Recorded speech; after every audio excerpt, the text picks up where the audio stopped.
kebenaran.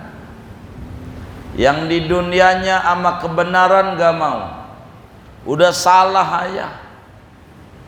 Yang namanya kebenaran ditutup-tutupi, kebatilan yang disebar-sebarkan, hoak, tukang nyebarin hoak yang enggak begitu, yang enggak. Nah ini nih pimpinannya Ka'ab bin Ashraf, musuhnya Nabi. Kalau berbicara menolak kebenaran, kalau dengki, pimpinannya siapa? Qabil, dengki. Orang dengki nggak ada benernya, mau lagu apa juga nggak bener-benernya, nggak ada benernya. Orang dengki.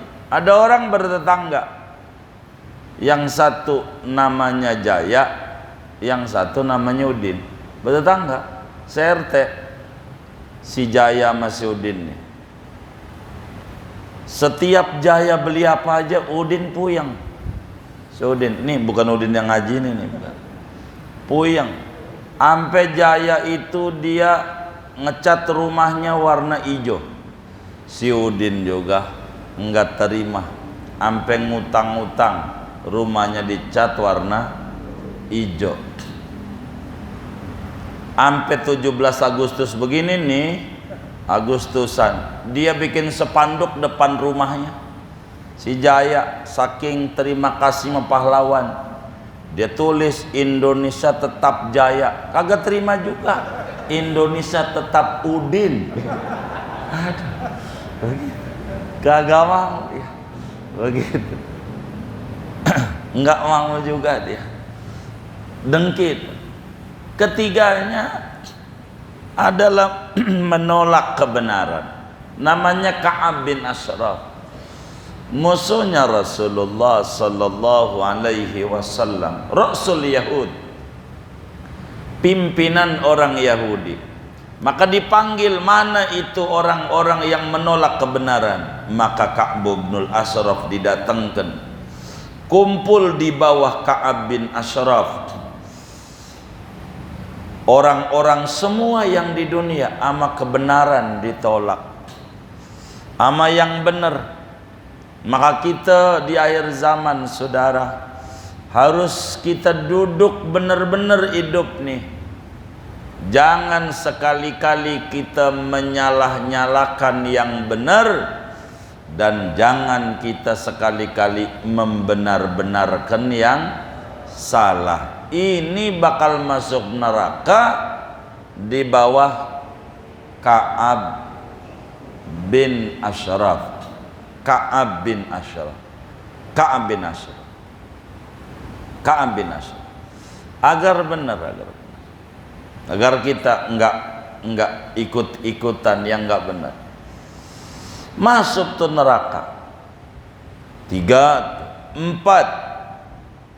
Yang bakal masuk neraka adalah orang-orang yang tidak percaya kepada Rasul, tidak percaya kepada ulama-ulama yang membawa ajaran Rasul. Ini juga masuk neraka, yaitu pimpinannya Abu Jahal.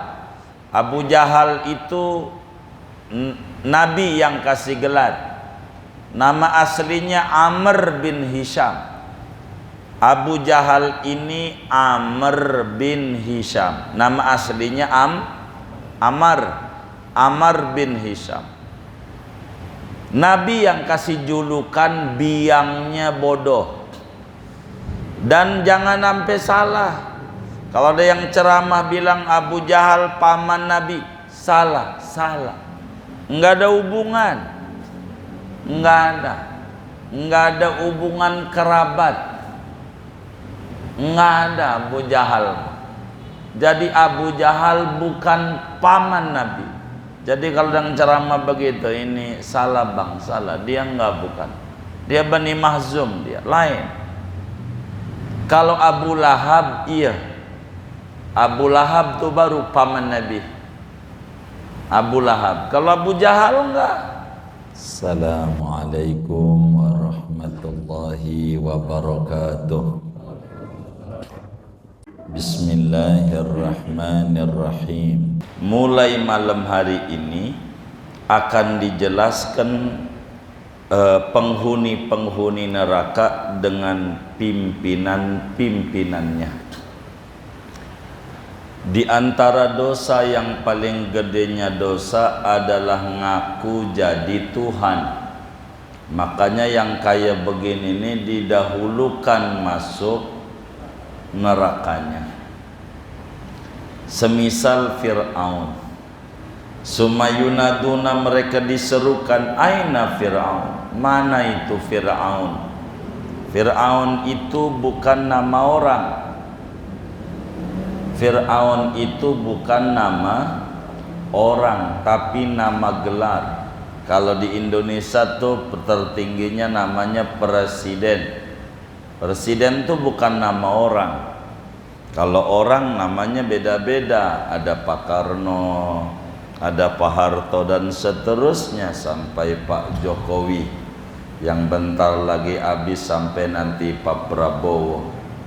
Ini namanya presiden. Fir'aun begitu. Fir'aun itu sebutan raja di Mesir. Jadi raja di Mesir itu yang paling namanya, sebutannya namanya Fir'aun. Nah, Fir'aun Nabi Musa itu Fir'aun ke-22. Begitu. Fir'aun yang di zaman Nabi Musa itu Fir'aun ke-22. Namanya Walid bin Mus'ab, nama aslinya. Fir'aun Nabi Musa itu nama aslinya Walid bin Mus'ab. Namanya Fir'aun itu gelar raja. Begitu Fir'aun. Nah, Fir'aun ini ngaku jadi Tuhan. Ana rabbukumul a'la, aku ini Tuhan. Jadi Fir'aun ini ngaku jadi Tuhan. Gegara Fir'aun ini enggak pernah sakit. Seumur hidupnya tuh sakit enggak pernah. Pilek aja nggak pernah. Masuk angin nggak ngalamin. Kan masuk angin mau biasa orang naik motor ya kan. Ini nggak ngalamin Fir'aun. Karena nggak pernah pilek, nggak pernah sakit, nggak pernah ini, Fir'aun ini akhirnya merasa dirinya sebagai Tuhan. Ngaku jadi Tuhan Fir'aun. Yang kagak nyembah dia bunuh. Yang gak nyembah dia bunuh. Tuh Fir'aun. Ketika mau runtuh kekuasaannya, lahir Nabi Musa alaihi salam. Ngimpi yang bakal ngancurin itu adalah dari Bani Israel. Maka bayi-bayi yang laki, manakala ibu-ibu hamil ngelahirin laki, dibunuh. Semua rumah sakit dijaga sama tentara. Kalau lahir laki, bunuh, supaya tidak merusak Fir'aun kekuasaannya. Maksudnya begitu. Pada akhirnya mati di tangan Nabi Musa pada tanggal 10 Muharram.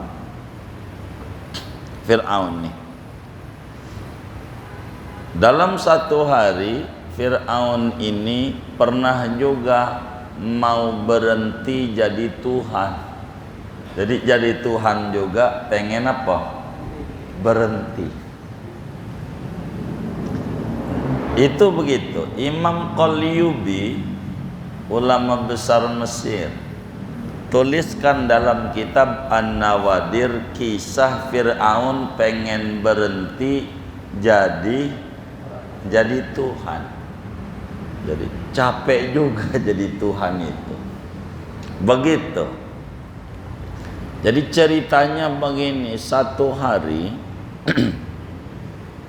Fir'aun didatangi iblis menyerupai kakek-kakek. Datang ke istana Fir'aun, diketok rumahnya, di istananya tuh oleh kakek-kakek yang sejatinya iblis. Ketok tok tok tok begitu. Intinya belnya dipencet. Lalu ditanya, siapa yang di luar? Begitu. Siapa itu? Kata Fir'aun dari dalam. Kata yang di luar, Tuhan kok ora tahu siapa yang mau datang. Masa Tuhan kagak tahu? Gitu. Apa iya Tuhan yang kayak begitu? Sembarangan aja siapa yang datang? Kalau Tuhan kudunya tahu. Saya bunuh juga nih iblis. Begitu. Akhirnya dibuka juga oleh Fir'aun.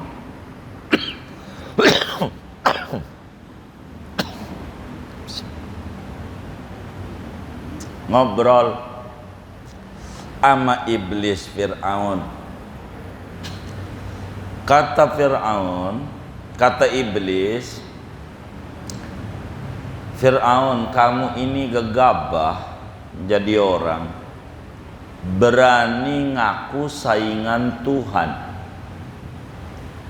Saya aja, kata iblis, kagak pernah ngaku jadi Tuhan, masuk neraka. Padahal saya kagak ngaku jadi Tuhan. Gitu. Lu berani-beranian. Kalau ngomong hebat juga, hebatan gua sama lu Fir'aun. Kata iblis, gua bisa ngilang. Habis ngegoda orang Cipulir, bisa saya ngegoda orang Doli, Surabaya tuh. Saya bisa, lu kan kagak. Kalau ngomong hebat, hebatan gua. Lu berani-beranian, lu ngaku saingan Tuhan. Gua aja kagak berani. Cuman gara-gara disuruh sujud sama Adam, nggak mau, gua masuk neraka. Padahal gua nggak ngaku jadi Tuhan. Lu berani-beranian, bahaya lu. Itu Fir'aun mikir. Iya juga ya. Tuh Fir'aun mikir. Gua terlalu lancang. Kata Fir'aun, gua ngaku jadi Tuhan. Akhirnya dia terketuk hatinya. Dia nanya, ini salahnya di sini nih. Nanyanya sama iblis. Jadi gimana menurut sampean? Apa gua berhenti aja jadi Tuhan? Tuh, pengen berhenti dia jadi Tuhan. Iblis ditanya, kata iblis, jangan. Begitu. Iblis ditanya, kata iblisnya, jangan. Ngapa jangan? Apa dikata nanti bakal tersiar kabar di YouTube ada mantan Tuhan jelek? Iya juga ya. Jadi gimana? Udah terus saja. Tuh iblis. Begitu, iblis. Begitu. Emang dia pekerjaannya nyesatin ke iblis. Iya, jadi ya Fir'aun sampai mati ngaku jadi Tuhan. Akhirnya Tuhan tuh mati. Jasadnya utuh ditaruh di Museum Nasional Mesir. Lantai berapa ya? 4 apa berapa? Lantai berapa mau di sana? Oh, tepat. Iya, lantai 4. Ramses 22 ada jasadnya. Kawan-kawan kita sebagian yang di sini juga pernah ziarah sama Fir'aun. Pernah lihat jasadnya Fir'aun, pernah lihat. Tapi yang kedua enggak, saya gagal mau. Udah yang penting tahu aja. Nah nanti di akhirat mana itu yang ngaku-ngaku jadi Tuhan? Fir'aun didatengin. di palanya ada mahkota api menyala-nyala. Maka semua orang yang ngaku-ngaku jadi Tuhan, termasuk yang dari Indonesia juga tuh, kumpul yang ngaku-ngaku jadi Tuhan. Ketika ditanya, ngapa lu ngaku jadi Tuhan?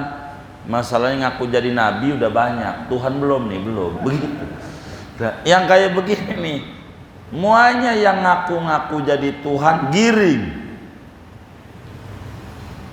dibawa ke neraka. Jadi yang pertama kali dimasukin ke neraka adalah orang-orang yang di dunia diktator, sombong.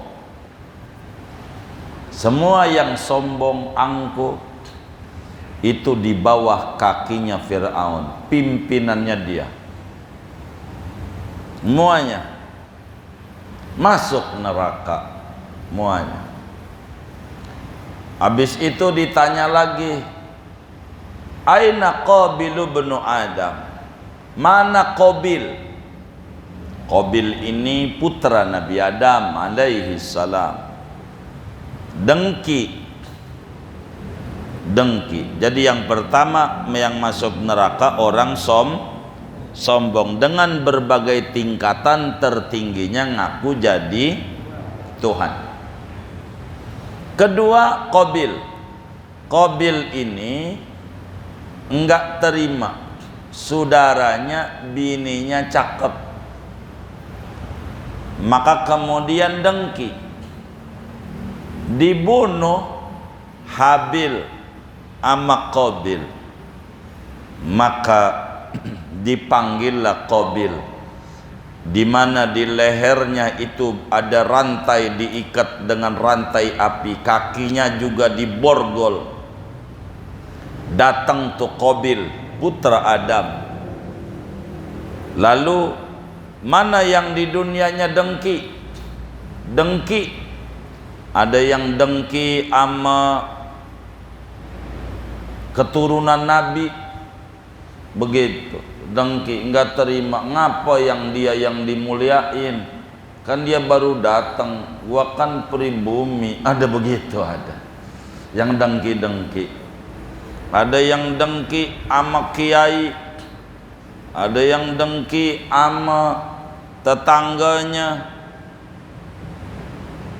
kebeli motor meriang panas, kebeli mobil lagi panas. Yang kayak begini kayaknya dicipta daripada lahar Gunung Merapi, panas. SMS, senang melihat orang susah hatinya melihat orang-orang senang. Ini dengki. Maka kemudian semua orang yang di dunia dengki masuk neraka nomor 2 rombongan. Karena dosa paling gedenya dosa sesudah sombong dengan berbagai tingkatan adalah dengki. Padahal yang ngasih subur Allah, yang ngemuliain Allah, yang ngerendahin Allah, yang ngasih rejeki Allah, yang bikin seret rejeki Allah. Dia ada kedengkian. Kalau bahasa Betawinya hatinya bebulu, begitu bahasa Betawi. Hati bisa bebulu, begitu. Itu istilah kita dengki. Kalau orang dengki enggak masuk surga. Sebagaimana orang sombong enggak. Kata Nabi, la yadkhulul jannata man kana fi qalbihi misqalu dzarratin min kibrin. Kagak bakalan masuk surga walaupun sholatnya bagus kayak apa, walaupun puasanya rajinnya kayak apa, apatah lagi nggak sholat nggak puasa, bila mana dalam hatinya ada kesombongan, ada kesombongan, nggak masuk surga. Begitu juga orang dengki. Itu orang dengki nggak bakalan dia masuk surga. Pimpinan orang dengki yang pertama kali adalah Qabil, termasuk orang yang membunuh. Orang yang membunuh secara zalim. Orang yang zalim di dunia semuanya masuk neraka di bawah pimpinan Qabil.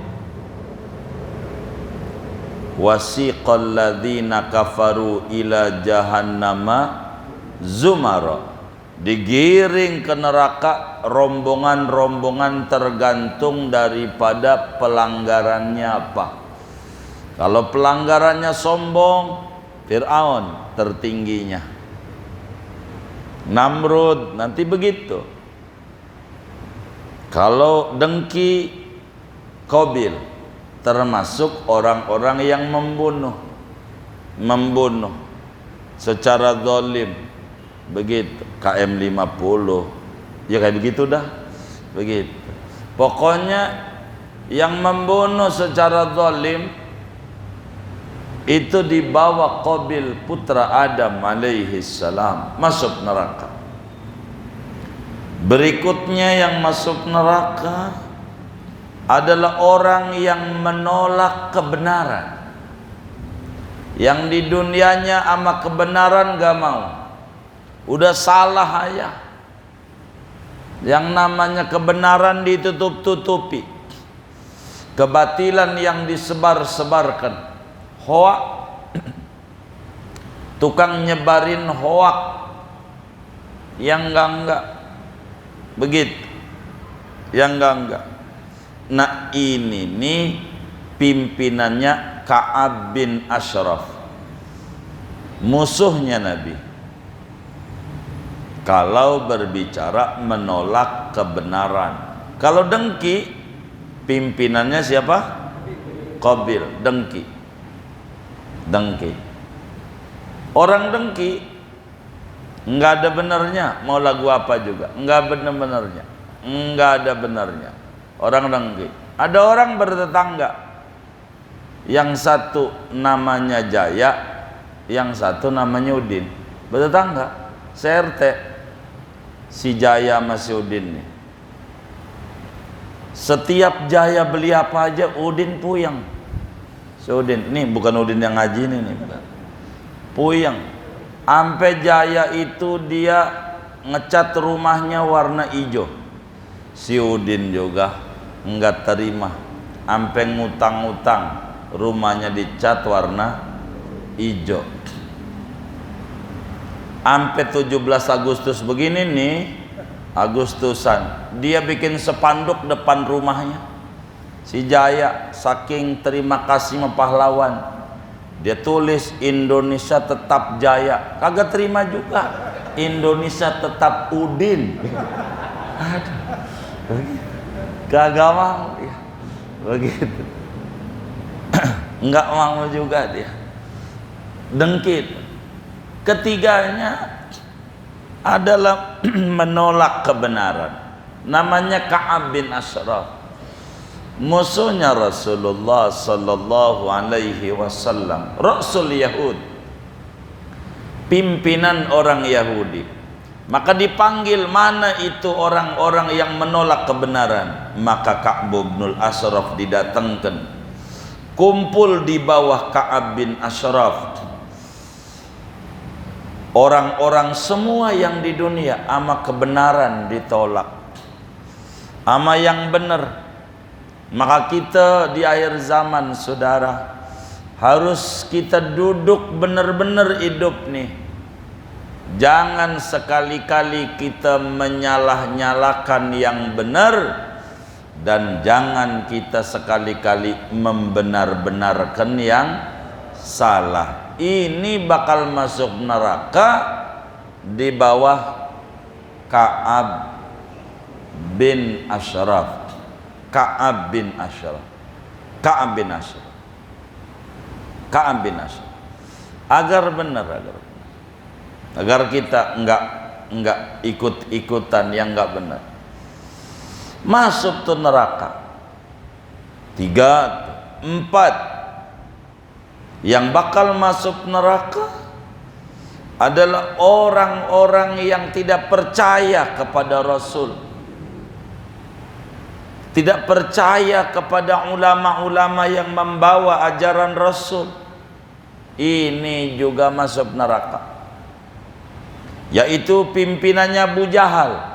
Abu Jahal itu Nabi yang kasih gelar. Nama aslinya Amr bin Hisham. Abu Jahal ini Amr bin Hisham. Nama aslinya Amr bin Hisham. Nabi yang kasih julukan biangnya bodoh. Dan jangan sampai salah, kalau ada yang ceramah bilang Abu Jahal paman Nabi, salah. Enggak ada hubungan, enggak ada hubungan kerabat, enggak ada Abu Jahal. Jadi Abu Jahal bukan paman Nabi. Jadi kalau yang ceramah begitu, ini salah bang, salah. Dia bukan. Dia Bani Mahzum, dia lain. Kalau Abu Lahab, iya. Abu Lahab tuh baru paman Nabi. Abu Lahab. Kalau Abu Jahal enggak.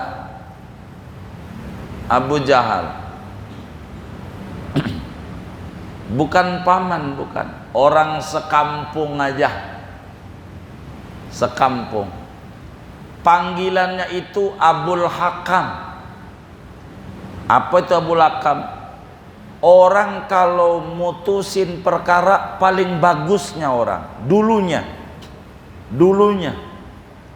Iya, Abul Hakam. Cuman ketika Nabi jadi Rasul ditolak kebenaran semuanya. Sebetulnya sama. Berangkat awalnya dari dengki aja. Ketika ada orang diam-diam datang sama Abu Jahal nanya, ngapa ama Nabi lu segitunya? Ada tuh. Nanya sama Abu Jahal, nih gue pengen tahu yang sebenarnya, ngapa lu sama Nabi segitunya? Ditanya begini, apakah Muhammad itu pembohong? Nih, musuh kalau memuji benar apa bohong? Musuh kalau memuji, kalau memuji, ente nih punya musuh di kampungnya, ente dibilang ente dermawan, kira-kira bohong apa benar?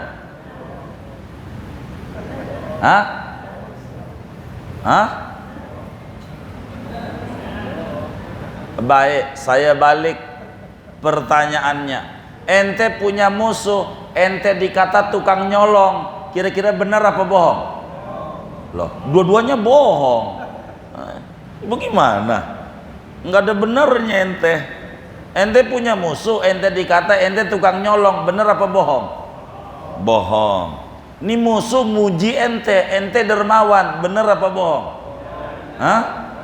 Bener. Kalau musuh memuji berarti akalnya dia berbicara. Gitu. Kalau nyela di mana-mana musuh tuh muji apa nyela? Nyela musuh. Kalau musuh tuh muji, nah benar, musuh muji, begitu hidup tuh. Abu Jahal ditanya, apakah Muhammad itu pembohong? Dia marah. Kapan Muhammad bohong?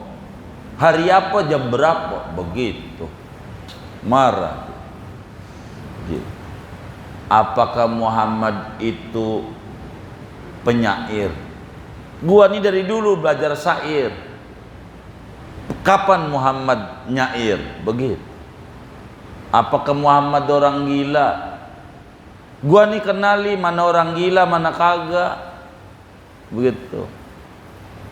Sampai pada akhirnya, ngapa lu ama Nabi segitunya? Dia jawab, masalahnya tuh Muhammad pinter kayak begitu, lahir bukan dari keluarga gua. Tuh begitu. Jadi Abu Jahal ini paman Nabi bukan? Lah bukan orang lain. Begitu, biar antum paham. Jangan sampai Abu Jahal paman Nabi, kagak. Abu Lahab ya. Abu Lahab. Jadi biar jangan kebalik-balik. Abu Jahal ini panggilannya Abul Hakam. Tapi setiap Nabi memberikan pengajaran muanya ditolak, enggak percaya. Itulah Abu Jahal. Orang pinter tapi tidak percaya kebenaran, namanya Abu Jahal. Masa orang pinter nggak bisa membedakan mana benar mana kagak? Begitu. Andai kiai sedunia, mau timur ke barat ke, mengatakan begini, gua mau kagak. Ini namanya Abu Jahal loh. Bagaimana? Kayak gitu menolak daripada keilmuan. Itu begitu. Maka Abu Jahal dipanggil, maka kumpullah di bawah kaki daripada Abu Jahal, yaitu orang yang kagak beriman kepada Rasul, menolak kebenaran, tidak percaya kepada Rasul. Apa aja ajaran yang dibawa enggak percaya. Sampai waktu Nabi Isra Mi'raj, kata Abu Jahal, pagi-pagi ya tengah 5 Abu Jahal lewat. Nabi lagi duduk di bawah pohon kurma. Nabi lagi bingung bagaimana cara menyampaikan ini. Pasti orang kagak percaya. Habis Isra Mi'raj, pagi udah nyampe sebelum subuh.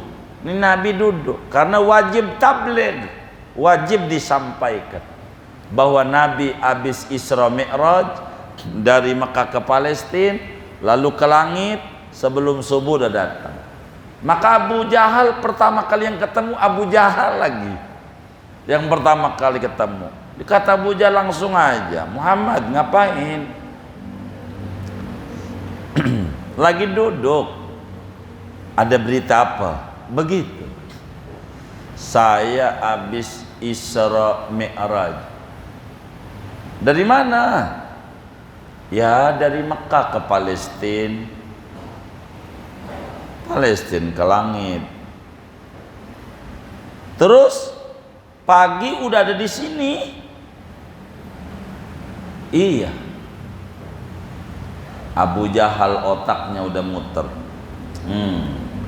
Ini bisa ini jadi konten viral ini. Konten viral. Kata Abu Jahal. Itu begitu.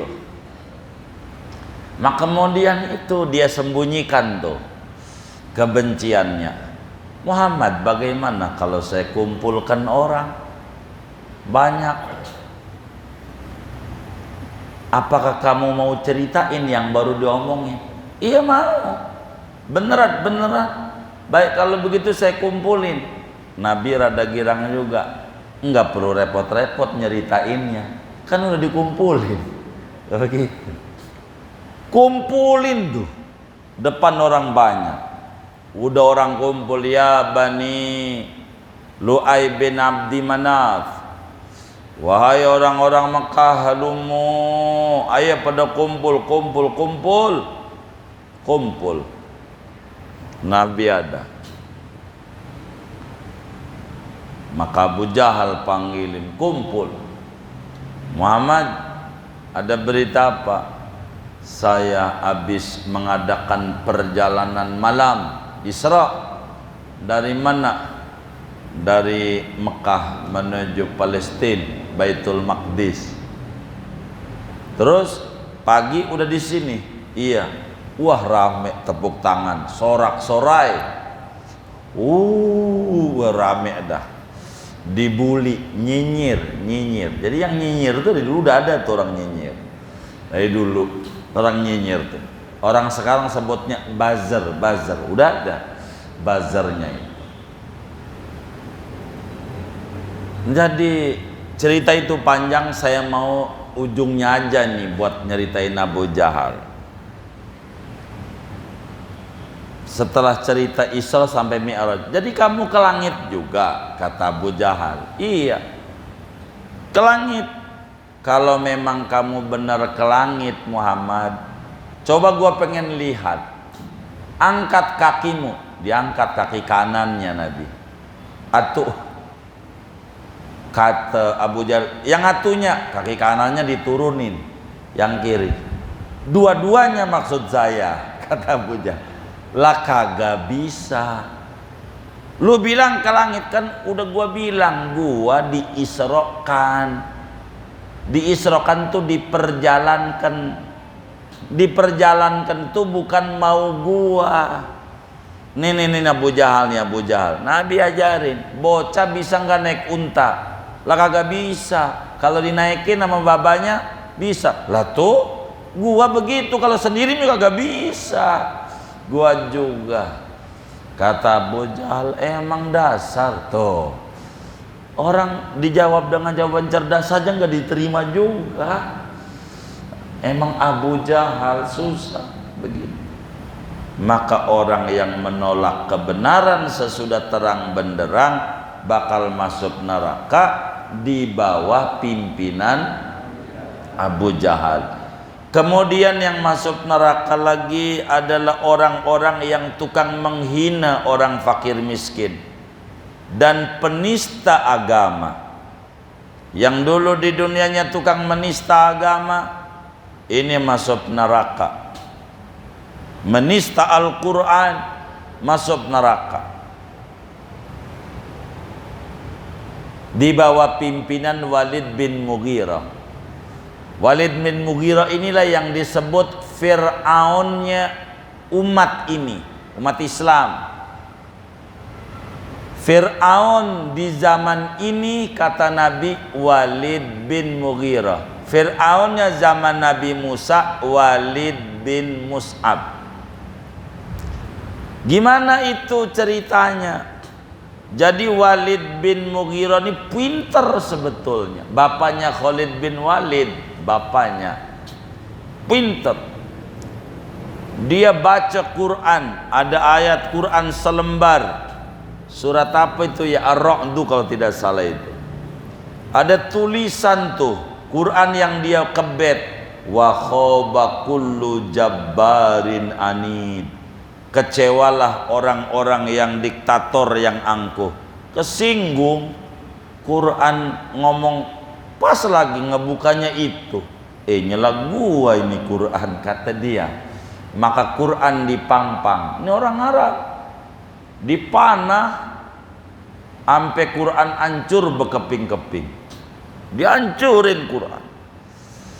Dalam sebuah syairnya dia bilang, sesudah Quran hancur berkeping-keping, kata Walid bin Mughirah, atu'idu kulla jabbarin anidi wa ana dzaka jabbarun anidu idza majita rabbaka yauma hasyrin faqul ya rabbi mazzaqanil walidu. Kata dia nih, apakah anda mengancam orang diktator? Iya bener, nih gua orangnya, Walid, orang yang diktator.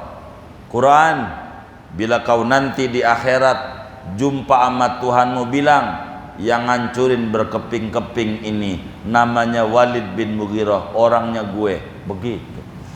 Inilah tukang menghina-hina Al-Quran. Maka saya berpesan nih, cara baik supaya benar saudara, jangan sampai masuk neraka di bawah kakinya Walid bin Mughirah. Jangan kita nginjak-nginjak Quran. Mana tuh nginjak-nginjak Quran? Bagi warisan laki perempuan sama. Itu namanya nginjak-nginjak Al-Quran. Udah bagi sama aja.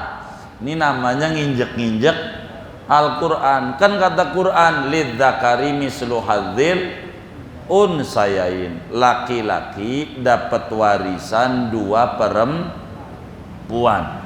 Kenapa begitu? Karena warisan mah ngitung kepala. Warisan tuh ngitung kepala. Nih anak laki nih punya berapa kepala? Nih yang bener nih. Orang laki punya berapa kepala? 2. Mana-mana? Atas bawah 2. Perempuan punya berapa kepala? Kasih 1. Begitu. Jadi jangan bagi rata. Bagaimana kalau kita pengen bagi rata? Begini caranya. Biar benar agamanya.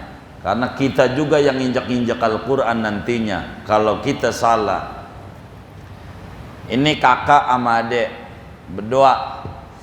Bapaknya mati, ibunya gitu, ninggalin warisan 30 juta. 30 juta. Maka agama ngatur yang laki dapat berapa?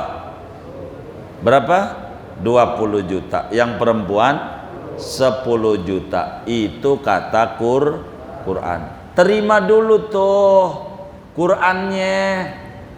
Nih 20 juta terima. Radina billahi robban wa bil islami dinan wa bi muhammadin nabiyya. Udah diterima ini 20 juta, ini 10 juta. Maka si laki nih udah diterima. Ngomong sama adeknya tuh yang perempuan, Neng, atau sama kakaknya, Pok nih 5 juta gua beri sama lu. Maka si perempuan dapat berapa? Yang laki enggak nginjek Al-Quran, udah diterima dulu Al-Quran, pakai akhlak dia kasihin. Begitu. Jangan langsung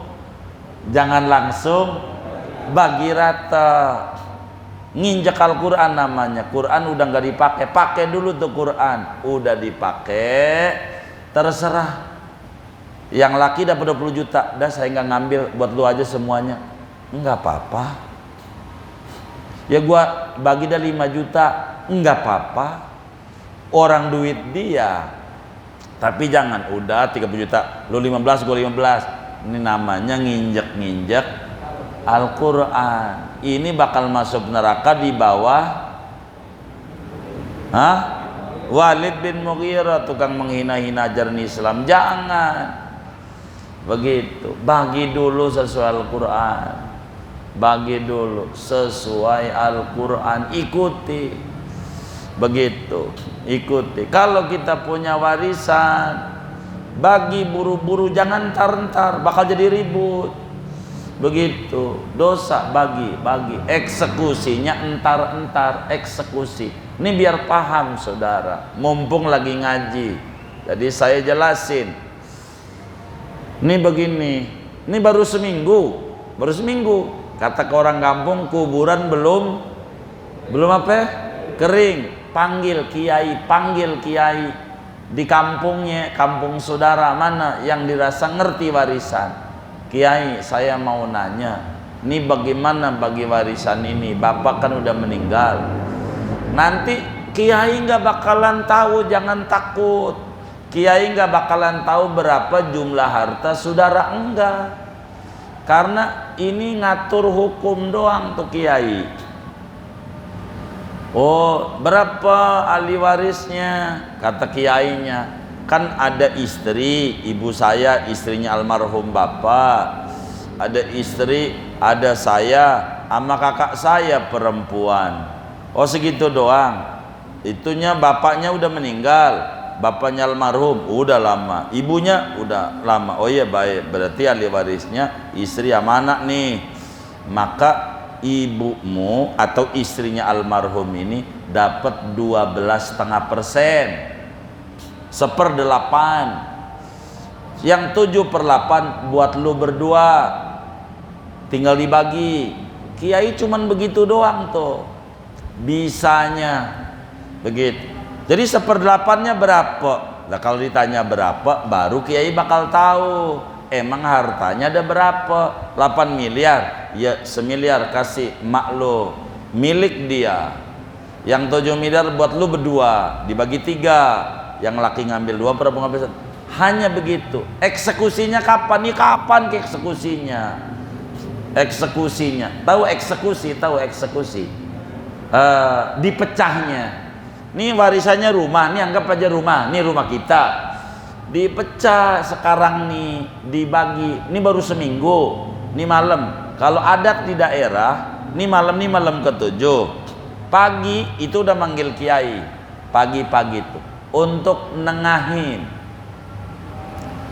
Umpamanya warisannya rumah, nih rumah ini doang. Baik.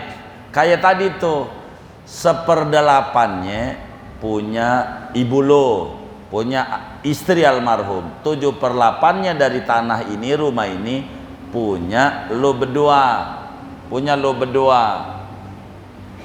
Tinggal dihitung, dijualnya, dibaginya ya kapan, ke 20 tahun lagi, ke 30 tahun lagi, ke, tapi tahu jatahnya, tahu. Begitu. Itu maknanya dibagi buru-buru, eksekusi, enggak disuruh oleh agama buru-buru. Supaya kita jangan ngaku-ngaku. Ini contoh supaya antum paham, dan ini biang keributan dalam kehidupan bermasyarakat. Kita temuin banyak di kehidupan ini, di kota-kota besar ini.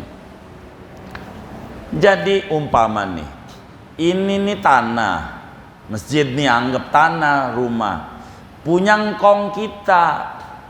Ya bapak kita udah meninggal, bapak sampean udah meninggal. Ini kan yang bakal jadi ribut. Makin lama tuh pasti makin ribut. Kata kita itu tanah gua tuh. Ini kalimat yang salah.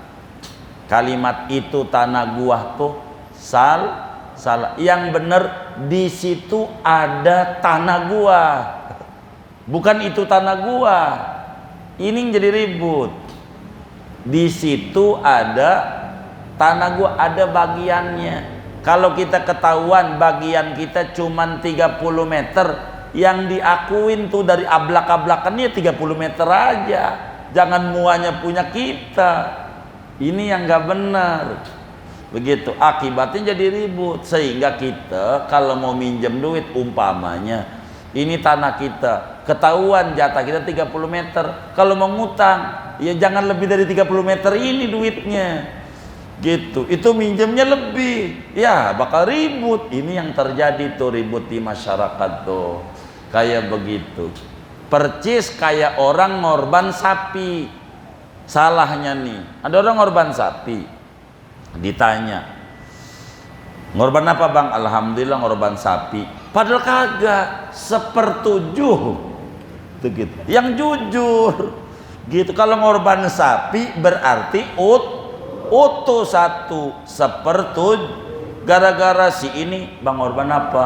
Alhamdulillah sapi. Kata si miskin, yes udah seekor di asalam.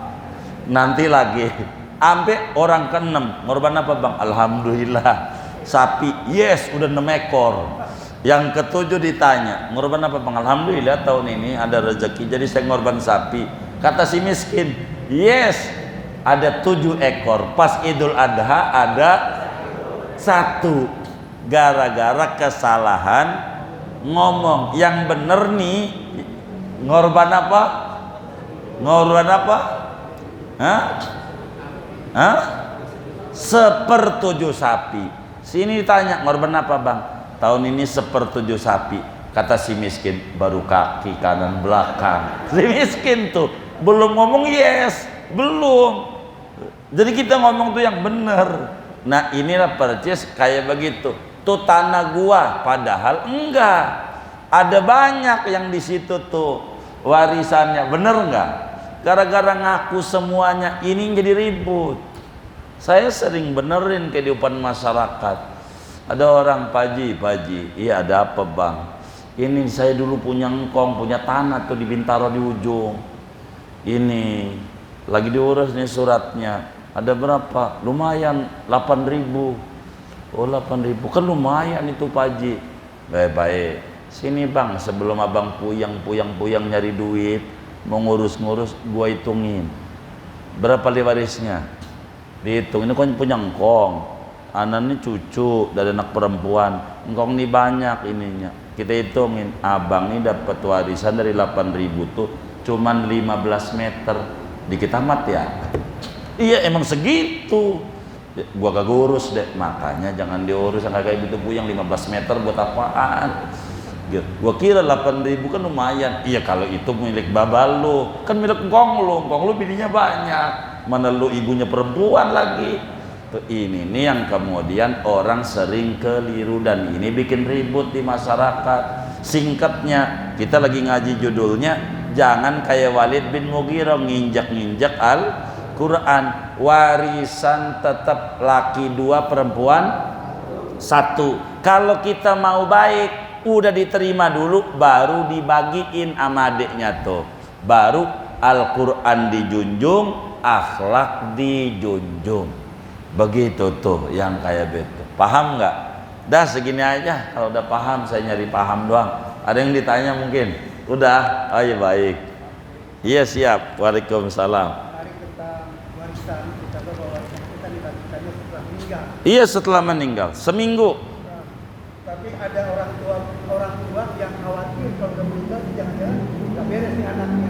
Cuma dia catatan nanti sekarang mau bagi ini, tapi kalau udah meninggal baru jadi hak lu misalnya. Itu termasuk.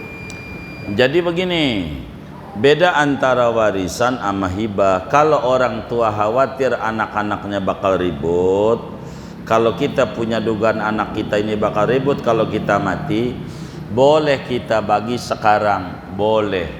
Bagaimana kalau bagi sekarang? Namanya hibah, bukan warisan. Kalau hibah kudu sama. Yang laki 100 meter, perempuan pun 100 meter. Beda aja sesenti, masuk neraka orang tua tuh, masuk neraka. Kalau hibah kudu sama, kudu rata. Kalau warisan yang ngebagi bukan kita. Yang ngebagi, kalau warisan yang ngebagi Allah. Kalau hibah yang ngebagi kita. Kalau kita yang ngebagi kudu sama. Kalau kita pengen sama, baginya sekarang. Pecah, panggil notaris. Ada 4 kontrakan. 1 kontrakan berapa luasnya? Kira-kira 70 meter, baik 70. Anaknya ada 4, 2 laki 2 perempuan. Pengen satu-satu, sekarang baginya. Sekarang notariskan udah, namanya dia pada simpen di lemari. Ntar udah mati baru dikasihin kalau takut dijual. Kan begitu, itu mananya takut dijual tuh. Takut dijual, simpen. Sesudah itu kan udah simpen, dititipin di notaris juga nggak apa-apa. Begitu. Tapi bagi rata, bukan warisan. Kalau warisan mah yang ngebagi Allah. Jadi ceritanya begini biar gampang. Seluruh harta kita selagi hidup nih, harta kita ampe kolor-kolor kita, kalau masih hidup terserah kita. Masih hidup, duit kita terserah kita. Biar gampang aja, dibuang ke kali pesanggeran boleh? Boleh. Kenapa? Iya duit kita, bahasa kasarnya tuh, bahasa kasarnya emang duit kita mau dibagi anak aja deh, yang nomor 1 aja seluruhnya boleh, duit kita. Tapi agama enggak begitu. Kalau lo bagi sama anak kudu sama, jangan laki 2 perempuan 1, karena ini bagi. Kalau begitu lo bakal menimbulkan anak kecemburuan. Ini nggak boleh, kudu sama. Yang laki sekian, perempuan sekian, samain. Masih hidup, kita disuruh bagi sama. Tapi kalau kita udah mati, walaupun di negara nama kita, harta itu dicabut oleh Allah, milik Allah. Maka Allah bakal bagi, ngikuti Al-Quran. Begitu. Kalau masih hidup, hibah kita bagi anak kita, tidak boleh beda, yang mananya aja. Ketika menghibahkan hartanya habis semua sehingga dia meninggal tidak ada warisan, boleh. Itu cantik sekali. Dan itulah yang dilakukan oleh Muallim Syafi'i Adzami rahimahullah rahmatul abrar. Itu enak. Jadi abang kita hartanya jangan pakai nama abang kita, bagi nama bininya, nama ininya. Mati kita nggak ada harta, jadi nggak ditanya sama malaikat. Orang nggak punya hartanya. Jadi mati nggak ada apa-apa, jadi nggak ada pertanyaan. Ibahin begitu, gitu. Kata Muallim Syafi'i Adzami itu bercerita sama kita itu, ini rumah ini punya Umi ini, rumah ono punya rumah ono, udah semuanya kita numpang sama ini, begitu, numpang begitu, nggak usah nama-nama kita, buat apaan? Nama doang, repot di akhiratnya bakal ditanya-tanya, gitu. Jadi biar nggak ditanya-tanya, udah, begitu. Itu namanya bagus. Begitu yang kayak begitu, cerdas namanya, begitu. Karena bakal begitu. Kalau kita khawatir bakal ribut, bagi dari sekarang, bagi. Paling minim tuh bukan bagi.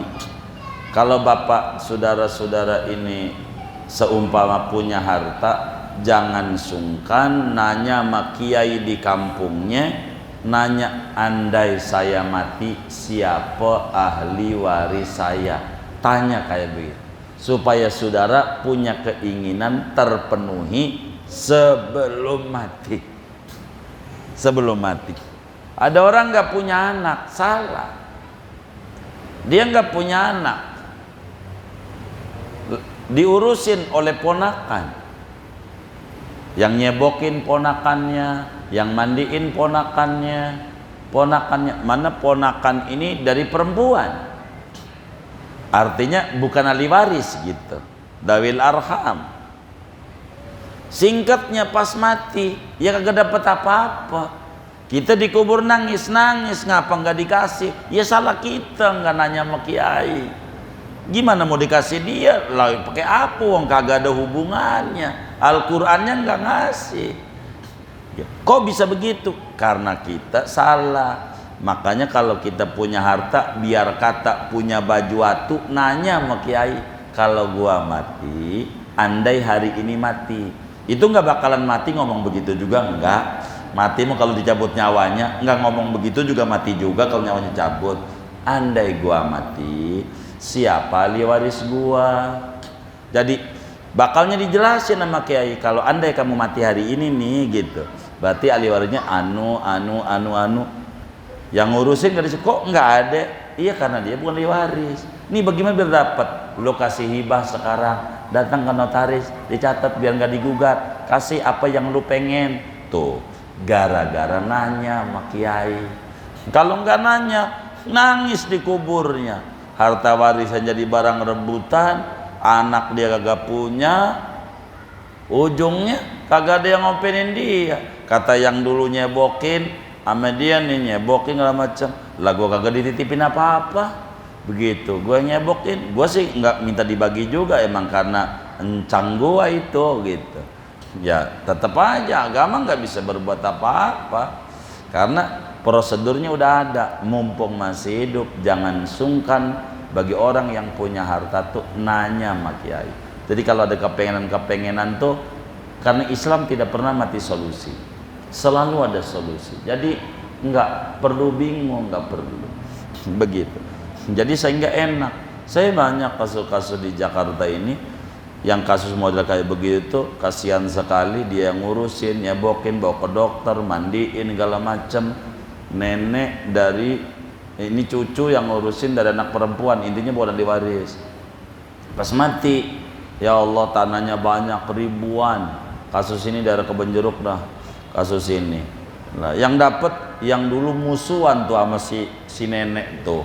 Dulu saudaranya dia, mana tinggalnya jauh lagi di Jawa Barat.